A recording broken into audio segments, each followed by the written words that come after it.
I'd like to kick off this incredible event, especially in the realm of the ocean space, by reminding us all of the definition of change. Change. It's an act or process through which something becomes distinctly different. Throughout history, we have experienced multiple iterations of change. From the Industrial Revolution that recalibrated the economic and social landscape to the digital revolution, each era has marked a significant point in human progress.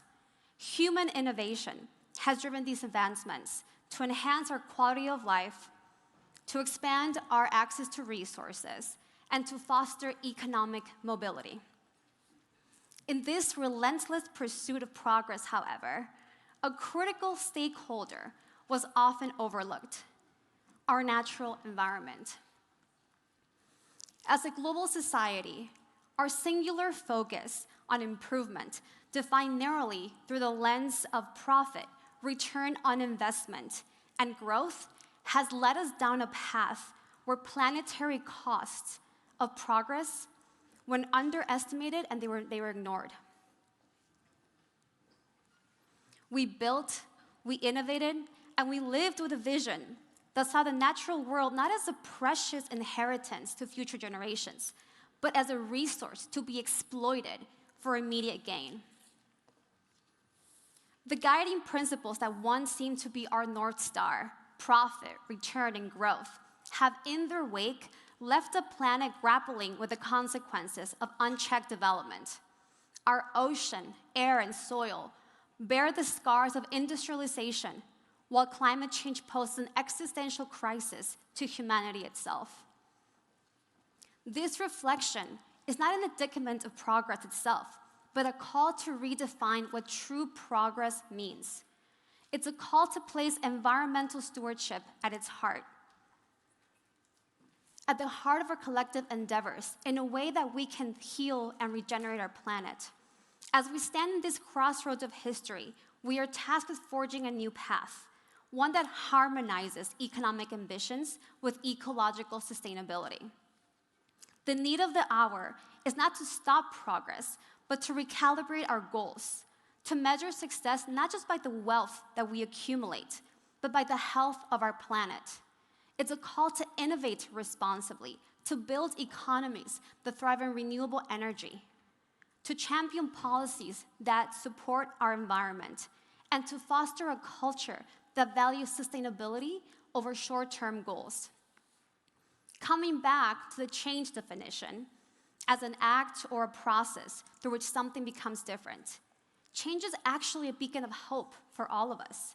It reminds us that just as we have engineered societies with immense technological potential, we also have the power to architect this future to honor our planet.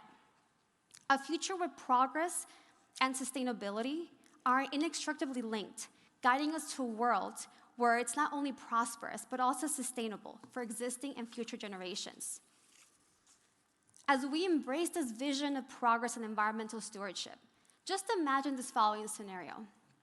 What if we could disrupt every single industry out there, so that instead of contributing to the destruction of our planet, we are instead healing it, regenerating, and sustaining our ocean? This question is not just a dream or a thought. It's a call to action, urging us all to undertake a monumental shift in our values. We must hold the act of sustaining, regenerating, and healing our planet to be equal to profit, return, and growth. Imagine a world where businesses do not work against our planet and nature, but rather for it. What if we as human beings demanded this equity to be held true across every dimension of our lives? The implications of such a shift are profound and far-reaching. It means that every decision, every innovation, and every single policy would be made with thinking about our health and the well-being of our planet. We stand on this precipice of opportunity, an opportunity to act by building and supporting solutions that align with these values. This is why I founded Sustainable Ocean Alliance at the age of 19. I was in my college dorm room, and I realized that young people simply did not have a seat at the table.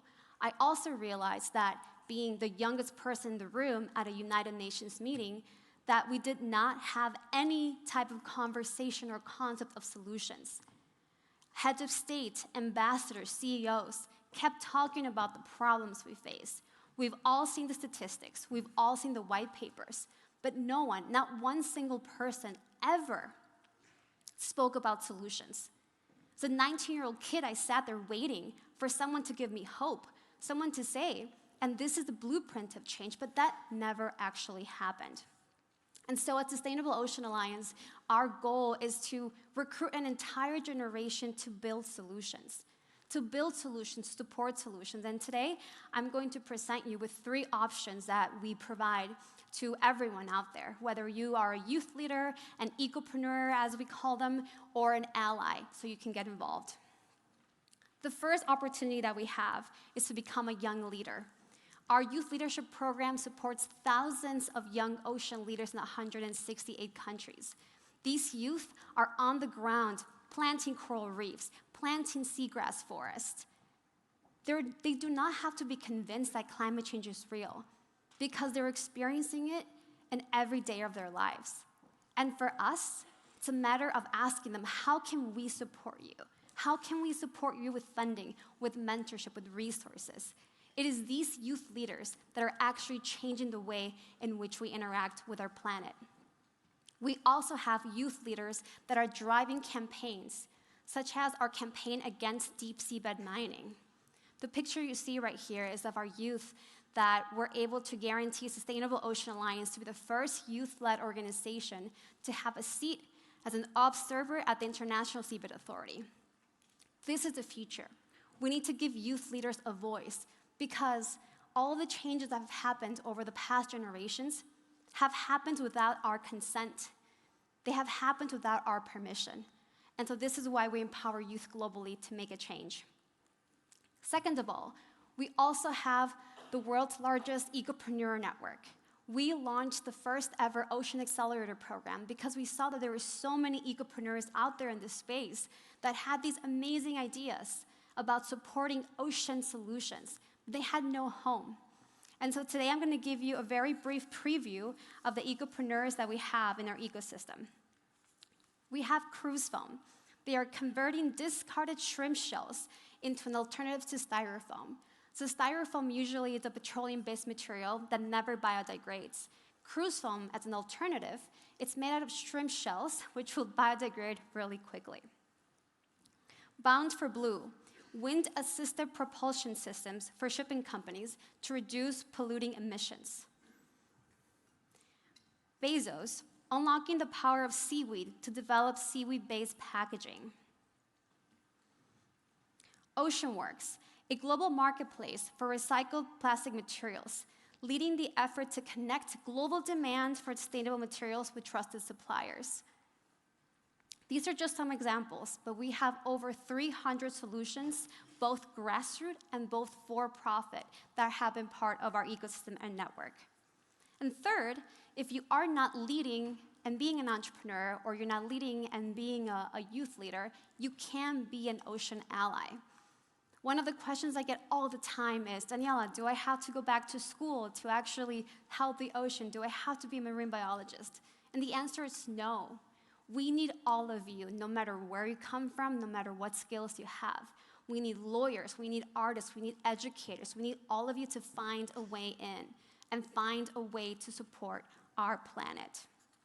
And being an ally means that you're united to this large community of people that are dedicating their lives and doing their part, not only feeling that aggravation, that climate anxiety that we all feel, but actually rolling up their sleeves and doing something. And so, over the years, with the support of scientists and entrepreneurs and investors and experts in this space, we're always looking for new ways to innovate, to better support these ocean startups and these ocean companies. And it is why I am very, very thrilled to announce here at ChangeNOW that in partnership with the Solar Impulse Foundation, Sustainable Ocean Alliance is launching the Sustainable Ocean Alliance Impact Solution label, the industry's first seal of approval certifying businesses that contribute to sustainability of the ocean.